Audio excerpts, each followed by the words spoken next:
This is Behind the Headlines, with behind-the-scenes analysis on issues affecting Pennsylvanians, sponsored by the Susquehanna Valley Center for Public Policy. Now, here's your host. Hi, from Philadelphia to Erie and from Pittsburgh to Scranton, it's Behind the Headlines. I'm Charlie Greenawalt, Senior Fellow of the Susquehanna Valley Center for Public Policy, and I'm joined as usual by my co-host Maura Donnelly. Hi, Maura. Hello, Charlie.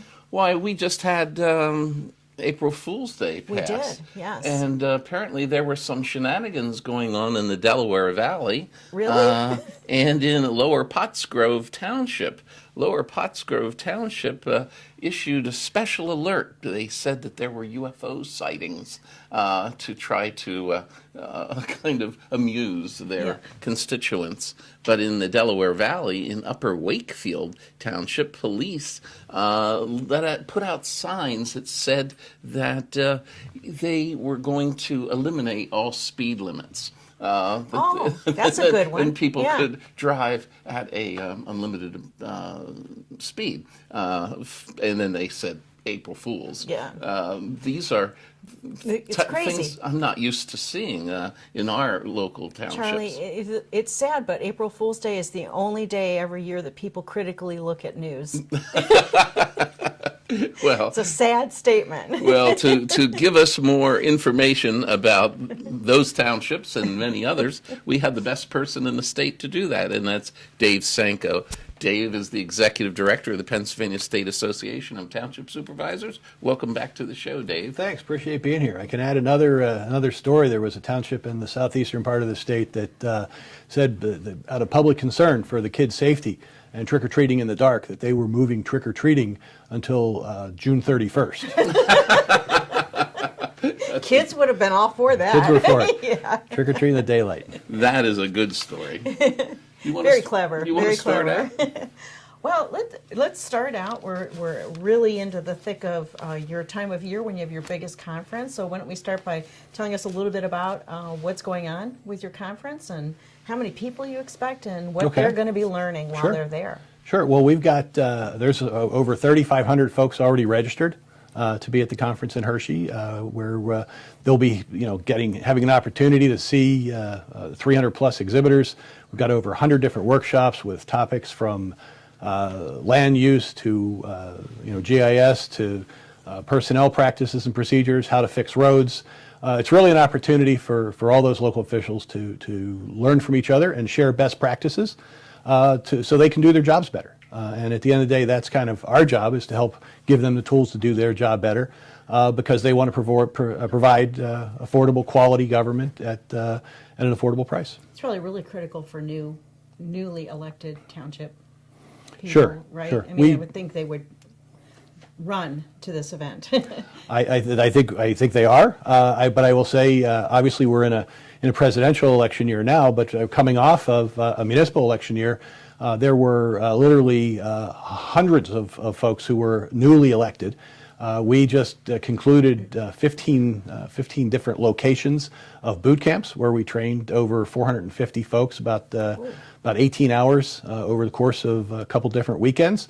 All over the state, and learning all those kinds of things. And I think those folks are excited about coming to Hershey. Many of them are. Well, how do you decide, Dave, which workshops to offer? Obviously, you don't offer the same workshop every year. How do you and your association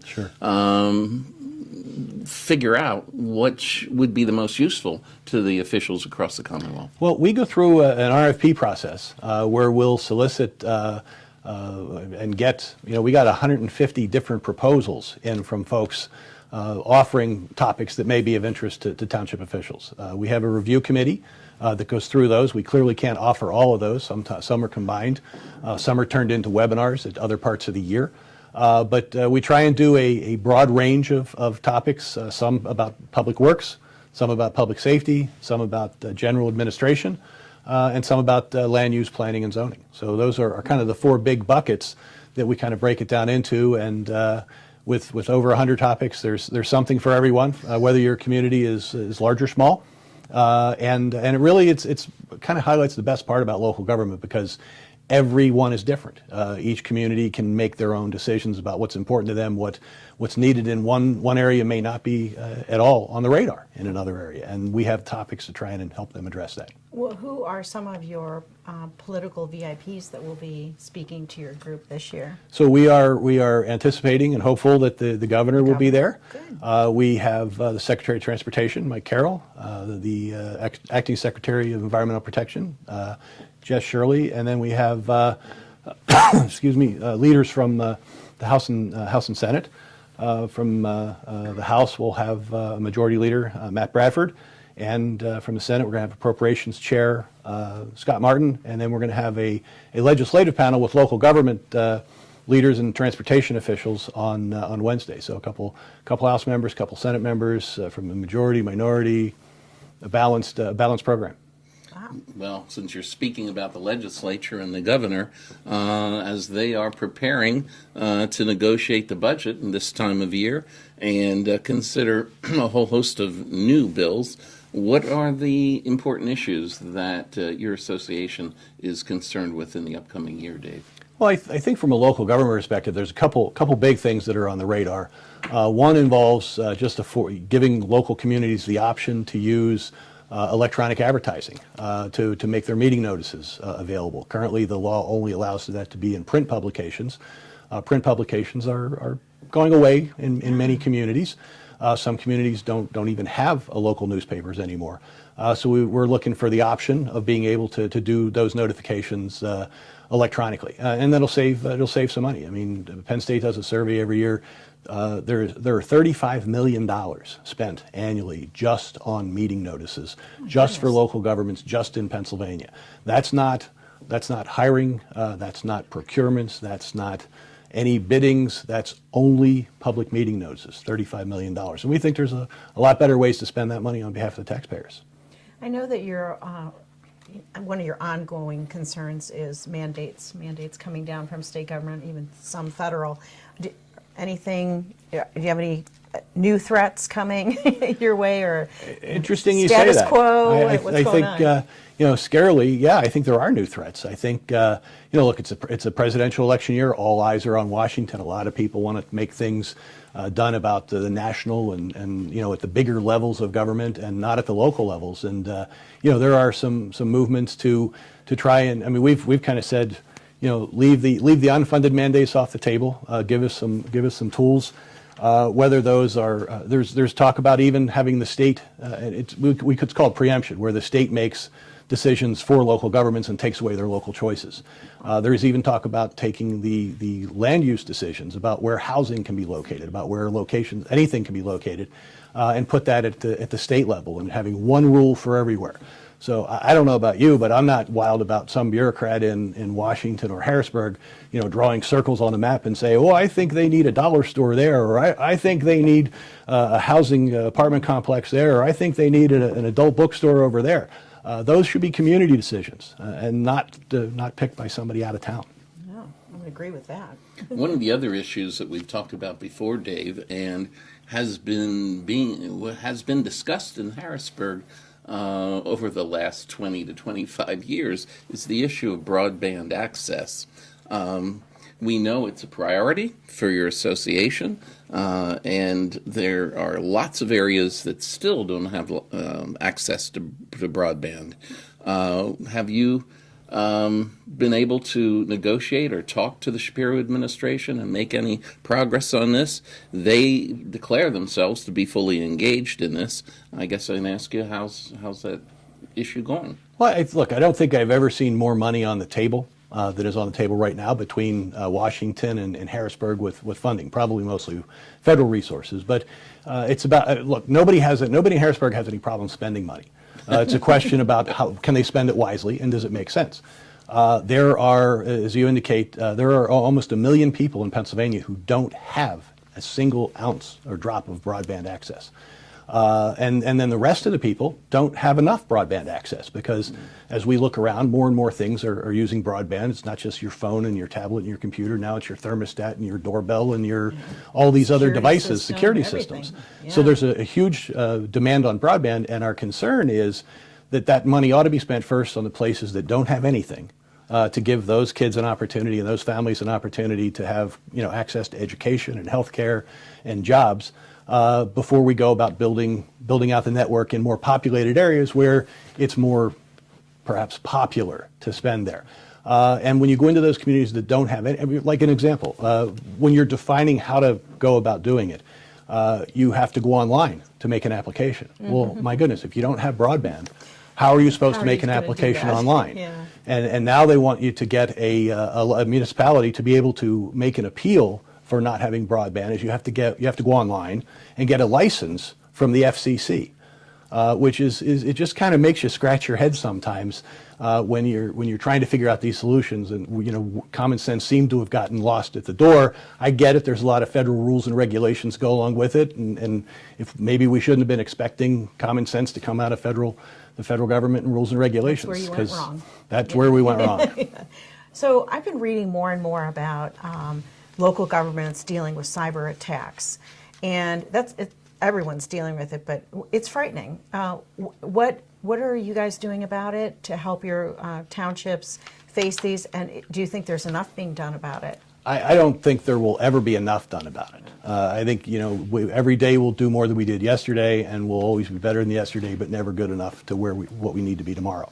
But I mean, education is a big part of it, helping people understand the risk nature of it. A lot of people think, local government won't be attacked because there's not any money there. And in reality, I think the bad actors think they can attack local government because they think that nobody will attack them, and they haven't put precautions in place. So a lot of what we're doing is about education and trying to put those precautions in place and trying to help people understand some of the risks and the necessity of passwords, the necessity of multi-factor authentication, all the things that go along with needing broadband as well. But and we've also launched partnered with a local insurance broker to do cybersecurity assessments that don't cost the townships anything.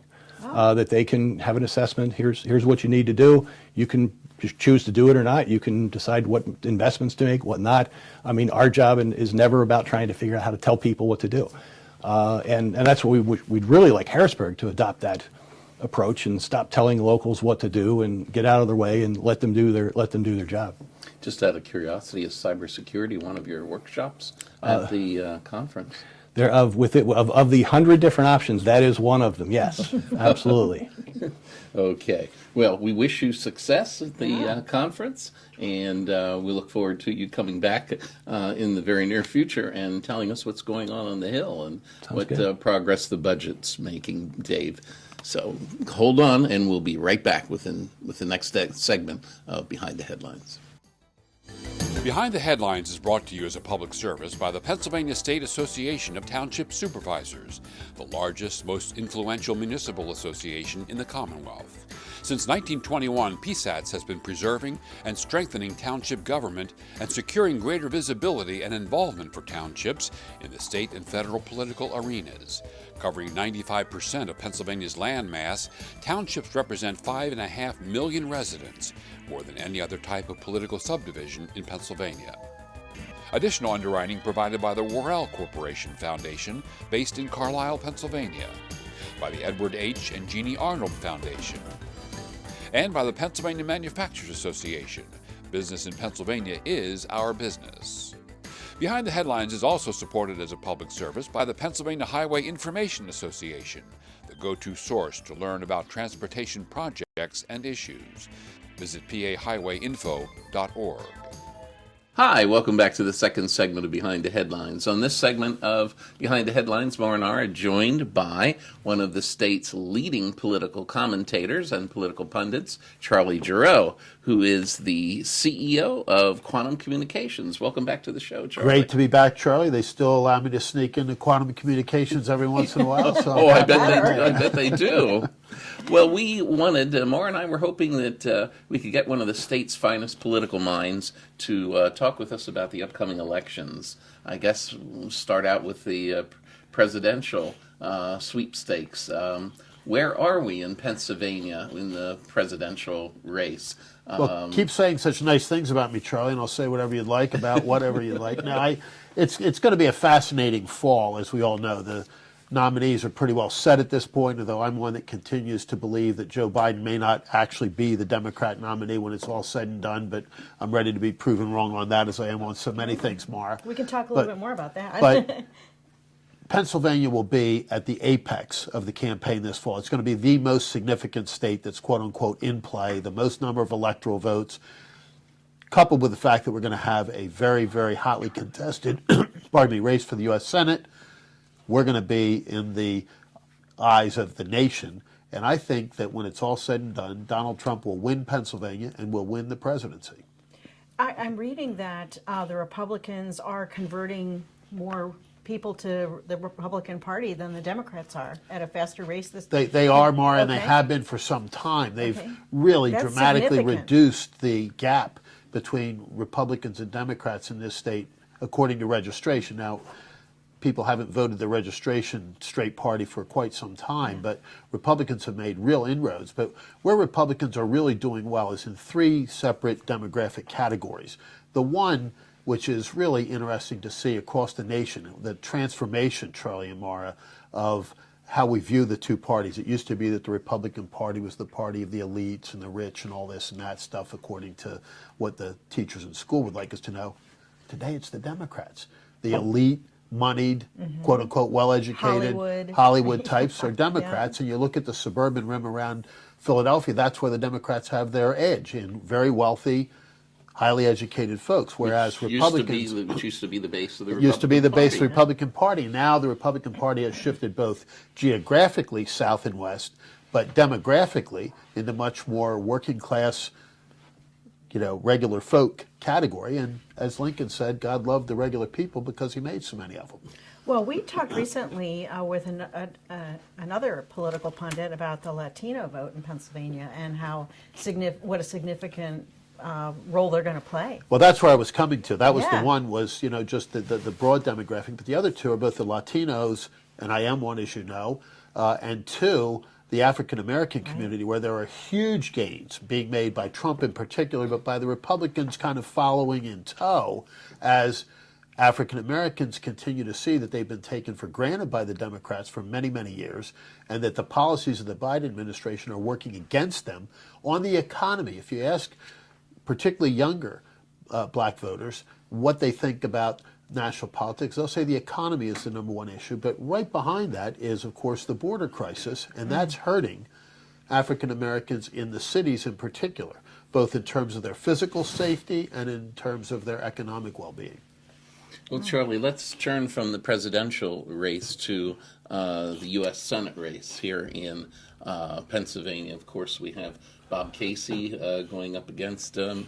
McCormick, and Mr. McCormick has just issued a whole series of new ads. There's the ad of him standing in front of West Point, and there's the ad of him wrestling as a younger man, and these were fresher and more hard-hitting ads, I think, than appeared during his earlier campaign against Dr. Oz. I don't know. What has he done to change his approach and his candidacy this time, Charlie? Well, he's the Republican nominee, and it's a very different type of campaign that you run when you're the Republican nominee as opposed to when you're running to get the nomination.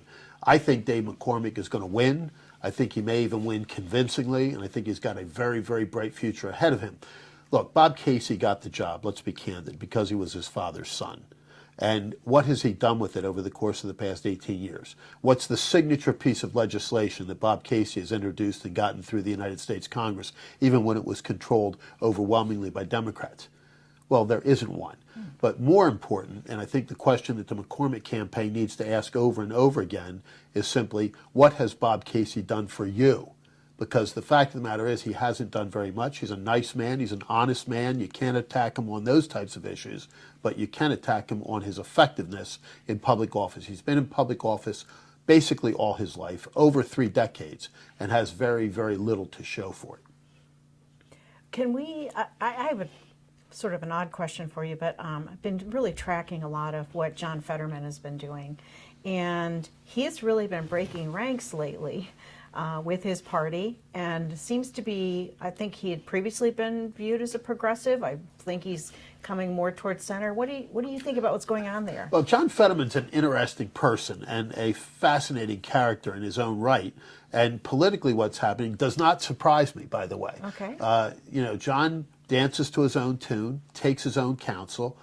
Sadly, he had a stroke and for a serious amount of time wasn't fully himself. And I think some others stepped into that breach and were maybe making pronouncements that weren't 1,000% his. Now that you're hearing his voice, you're hearing somebody that cares deeply about Israel, wants Israel to be able to destroy Hamas. That puts him at odds with the progressive left in this country and with a significant number of Democrats. He's actually not anti-fossil fuel. He has a very moderate view on the use of fossil fuels. We've known that for a long time because he's spoken at quantum policy briefings a couple of times, and people walk out saying, wait a minute, did John just say what I thought he said? And the answer is yes. He's not anti-natural gas. He's actually pro-natural gas, wants the safe and responsible development of it, but he's got a very, very good view on that, and some other things that he's broken from the Squad and some of these other folks on, and has positioned himself uniquely in his own right, much more like Joe Manchin than like Chuck Schumer. Well, and he's got to be relieved that the headlines are now about his policies and his positions and no longer about his health. Yeah, that's a good shift for him. It is, and I mean, personally. all of us prayed for a long time for his full recovery, and I don't know that he's fully recovered yet, but he's making progress. Right. Charlie, going back to the Casey and McCormick race for a second, there's some strange dynamics there, I think, because here you had, as you said, Bob Casey has his political career because of his father, and his father yet was one of the great champions of the right to life. And yet, as soon as his son goes to Washington, he changed his position on right to life, and I just can't believe that his father wouldn't be anguished about that particular change. When you look at that issue, and then you look at what role will abortion play in Pennsylvania in this upcoming presidential and senatorial race. It's really tragic that Bob Casey has chosen to do what he's done on the issue of human life. He will still tell folks that he's quote-unquote pro-life, but there's nothing in his voting record or in his public statements that would support that. And it's really sad when you look back to his father being disinvited to speak at the National Convention because of his position on human life. I hate to say, what parents would think about their children. I think you'd get into dangerous territory there, but I think a lot of us are saddened by Bob Casey's unwillingness to stand up for something he knows is right. Well, I think it's going to be interesting. It's going to be a pretty big issue across the board, not just on the federal side, but Right. It's going to be more and more. And I think that it was kind of underestimated how big of an issue it was in the previous election. So, well, and keep an Republicans eye need on to it. stand up for the legitimate position that they hold. They've allowed the Democrats to define them in ways that simply aren't true. And That's Republicans have to say that what the progressive left wants is the right to have an abortion at any time, right up until the moment of birth and maybe even afterwards, for any reason, paid for by the taxpayers. That is not a majority position in this country by a long shot. About 80% of the American people, some polls say 85%, oppose that view. But that's the true view of many on the progressive left these days. Some people, when they look at the upcoming election, there were many concerns that the Republicans at the national level and many at the state level don't have the ground game to compete with the Democrats. And of course, there was now a change at the Republican National Committee, and the new folks say that their ground game is going to be better and will be the equal of the Democrats. What do you see here in Pennsylvania, Charlie, particularly in that southeastern part of the state, Buxton, Chester, and Montgomery counties? Is the Republican ground game going to be better in I this think we're going to election? need to see a lot more, Charlie, and time is going to tell. It's easy to say the ground game's going to be better, but you've got to prove it every single day. campaigns are won every single day. They're not won in the last 72 hours or the last 2 weeks, or particularly now with early voting in the last month or so. So the Republicans absolutely have to pick up their game. I honestly don't know how much of that has been accomplished at this point. I hear a lot of talk. I haven't yet seen the particulars that would define that for me, but they may be there. But they're going to have to do that consistently and effectively over the course of the next couple of months. So what other races are you finding intriguing?